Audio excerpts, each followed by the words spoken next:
ग्रामीण क्षेत्रों में कचरा प्रबंधन पारंपरिक रूप से नजरअंदाज किया गया है, जहां अधिकांश कचरा या तो गलत तरीके से निपटाया जाता है या सार्वजनिक स्थानों पर जमा होने दिया जाता है।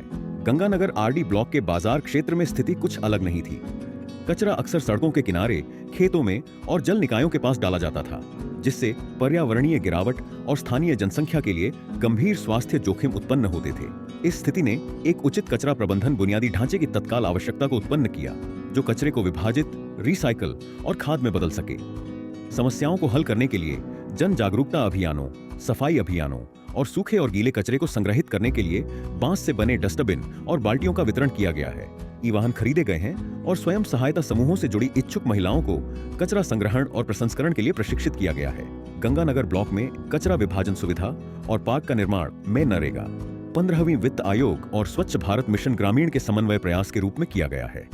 यह केंद्र जैविक और अजैविक कचरे को विभाजित करने का केंद्र होगा और कचरे को उचित तरीके से संसाधित किया जाएगा, जिसमें जैविक कचरे को खाद में बदला जाएगा और पुनः चक्रण योग्य सामग्रियों जैसे प्लास्टिक, कांच और कागज को रिसाइकल के लिए भेजा जाएगा। यह सुविधा वैज्ञानिक रिसाइकल और कंपोस्टिंग इकाइयों से सुसज्जित होगी, ताकि कचरे को पर्यावरणीय रूप से जिम्मेदार तरीके से संभाला जा सके। जैविक कचरा जैसे खाद्य अवशेष और बागवानी कचरा को खाद में बदला जाएगा और इसे स्थानीय खेतों और बागों के लिए जैविक उर्वरक के रूप में उपयोग किया जा सकेगा। अजैविक कचरा रिसाइकल केंद्रों में भेजा जाएगा, जिससे कच्चे माल की आवश्यकता कम होगी और संसाधनों का संरक्षण होगा। इस परियोजना का विशिष्ट पहलू यह है कि कचरा विभाजन केंद्र को समुदाय के लिए एक पार्क और हरे भरे स्थान में एकीकृत किया गया है। पार्क निवासियों को एक साफ और सुंदर वातावरण प्रदान करेगा, जहां वे बाहरी गतिविधियों में भाग ले सकते हैं, आराम कर सकते हैं और प्रकृति का आनंद ले सकते हैं।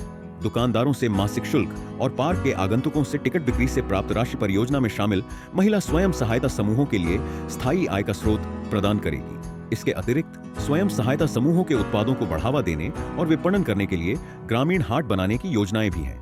यह सतत विकास का एक मॉडल है, जिसे अन्य ग्रामीण क्षेत्रों में लागू किया जा सकता है, जहां समान समस्याएं हैं। इस पहल में गंगानगर आरडी ब्लॉक को एक साफ, स्वस्थ और सतत रहने योग्य स्थान में बदलने की क्षमता है और यह गंगानगर और उससे आगे के निवासियों के लिए एक हरित और पर्यावरणीय रूप से जिम्मेदार भविष्य बनाने की दिशा में एक महत्वपूर्ण कदम है।